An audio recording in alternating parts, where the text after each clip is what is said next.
Have you ever scrolled past a graphic on Instagram and barely even noticed it? Or maybe you saw it but kind of forgot about it immediately? That's what your audience may be doing to your graphics if you're not getting this right. Every single graphic that we put out into the world can share an emotion. It can share a feeling or a vibe to it that either connects with our audience or sometimes deters them, which is honestly what you want. You don't want to be attracting everyone in the world. You don't want to be connecting with everyone in the world. And your graphics control who you connect with, and not only who you connect with, but the emotions they feel when they look at that graphic. And it means that you can convey so much to someone just at a glance. And this is such an underutilized tool in business, especially when we just get onto camera, we whip up a quick graphic. I want to teach you that you can whip up a quick graphic after you've decided what the emotion you need someone to feel is, and you can embed that into every single graphic you create really quite easily. And so let's chat about it more.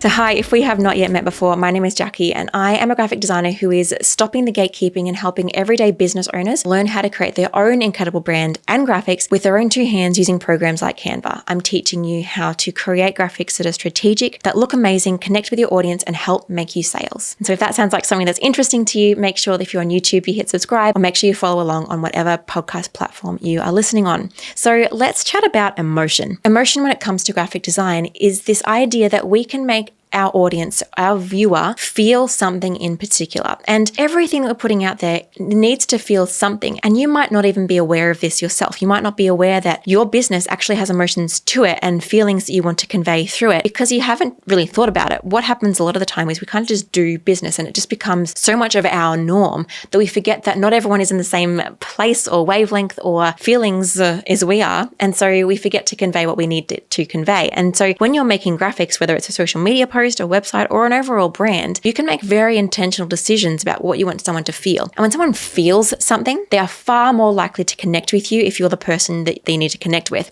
And if they, I have so many people that comment or say oh, Jackie, I just feel so inspired and excited when I watch your content or see your post on Instagram. I feel something. And that feeling, I can guarantee you, is helping them form so much of a stronger connection with me, making them far more likely to work with me than if I did not consider the feelings I wanted my brand to have at all. And so my first tip is that make sure you're being intentional about what you want someone to feel. I'm going to share with you some questions to help you foster that now. So when you do my course, if you've done my DIY Design My Biz course, you'll know that there's a whole section that goes through helping you think this through. But as a brief overview, what I love to help my students think through is what are 5 keywords I want someone to feel when they work with me and my business. So one business, they might be like a gym and they might want someone to feel really motivated and excited and energized. Or they might be a day spa, and that day spa might want someone to feel really calm and grounded and nurtured. Those two feelings of that gym and that day spa are wildly different. They are conveying very different emotions, and these are quite opposite on the spectrum, but all of our businesses sit somewhere in there, whether it's somewhere between those two things or somewhere totally different than what I've just mentioned. And your business is allowed to feel things. So for me, for example, I want my business to feel exciting, inspiring, a little bit playful, because I believe that business gets to be fun, and also kind of like motivating, because I want you to kind of get out there and do things rather than putting off that rebrand or rather than putting off using Canva. So those are the things I want my brand to convey. But all of my students, they all have a different combination of words. I recommend thinking of about 5 words. Many more is kind of going to get you a bit muddy, and having less than 5 is probably going to not be in quite enough direction for you, but between 3 to 5 words is ideal. And if you're in the course, by the way, please make sure you check out this module, because there's a whole little word, there's a whole little word game where you kind of goes through and gives you a ton of different options to help you kind of work out what you want your brand to feel like. But what you can do is once you decide on these things, you can choose designs, you can choose colors, you can choose fonts that convey these things, so that when someone sees your brand, they see your website or a flyer or your social media, they are instantly connecting with you because you are conveying what they need.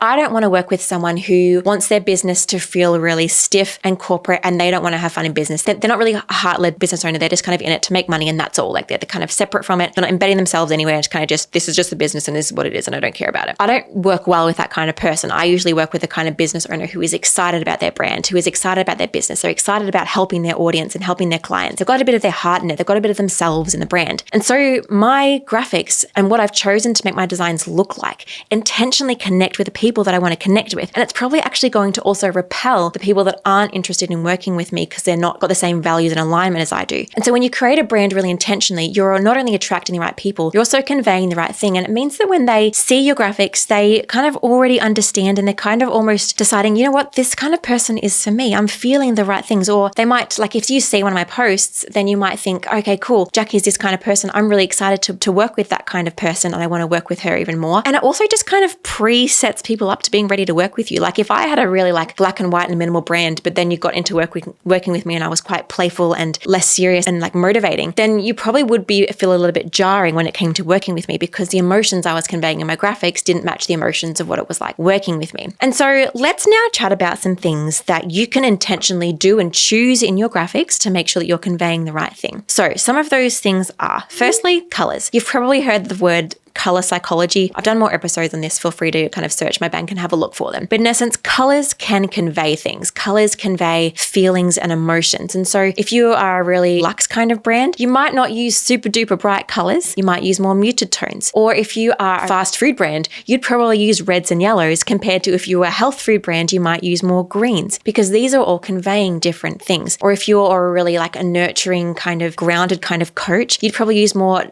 oranges and browns and soft pinks. Whereas if you're like that motivating gym, you might use like a bright red or a fluoro green. The colors that we choose all convey feelings. So make sure you choose your colors intentionally, and not just like red or blue. You're choosing tones of those colors. Like a bright red is going to say something totally different to a muted red. Same with like a fluoro blue compared to a baby blue. So even choosing the tones that you're using very, very intentionally. Next up is our fonts. So fonts are also saying things. Fonts are the fonts that you choose for your words. And if you listened to me before, you'll know that I recommend choosing 1 to 3 different fonts in your brand and not more, because when you have too many fonts, it's conveying too many emotions. And so choosing fonts, again, that align with the feelings you have. Again, if you're in my DIY Design My Biz course, make sure you watch the color and font module, because I go into so much detail around different examples of what these are. But as a bit of a summary for you, if you choose like a really clean sans serif type font, that feels more clean and modern and reliable. Whereas if you choose more of an old-timey serify kind of font, it feels slightly more old-fashioned or slightly more professional or slightly more vintage. And like different fonts convey different things, let alone a handwritten font compared to a cursive font, or let alone a handwritten cursive font compared to like a script for cursive font. All these fonts are saying different things, so it's important that we pick the right one. And then beyond that, every time you're creating a graphic, if you're doing like a launch post that's really exciting, you might want to have a photo of you that's really excited. Or if you're doing a post that's more around like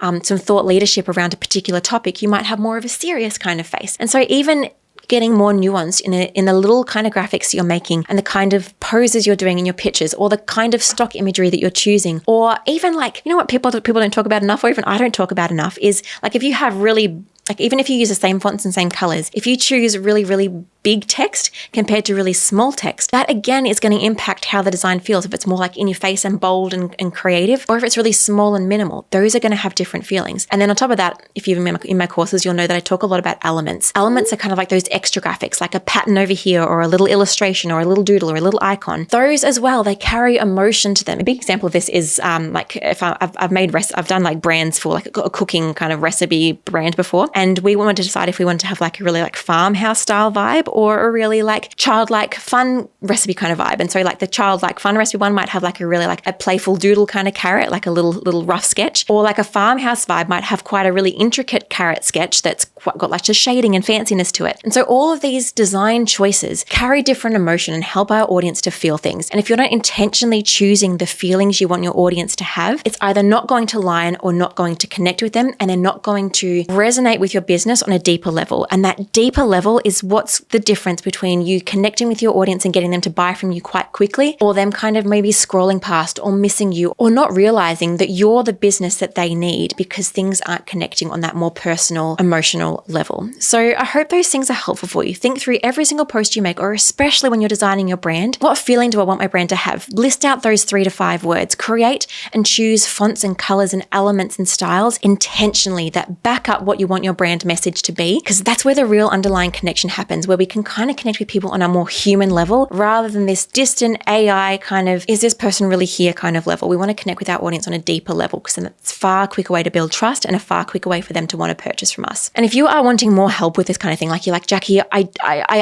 get what you're saying, but I don't know how to choose the right colors. I don't understand how to choose the right fonts that say the right thing, let alone actually go together. I would love to invite you to my course, DIY Design My Biz. It is a program that is made for everyday business owners to create their own incredible brand and graphics in a really easeful way, in a way that makes sense, in a way that they also get support. So you can go through the program. It steps you through my structure and my strategy that has worked for over 500 business owners. Plus, you can post in our group or join me for a live call and get support and feedback on that. So if you want to learn more about that, just head to DIYdesignmybiz.com/limited and you can jump in there, find out more, and join us there. So thank you for being a part of this episode. I hope it's been so useful and inspiring for you. And just thinking through every time you make a graphic, ask yourself, what emotion do I want to convey here? And choose fonts, colors, vibes, and styles that are going to align with that so you can connect with your audience and make sales faster. All right, I'll see you next week for another episode. Bye.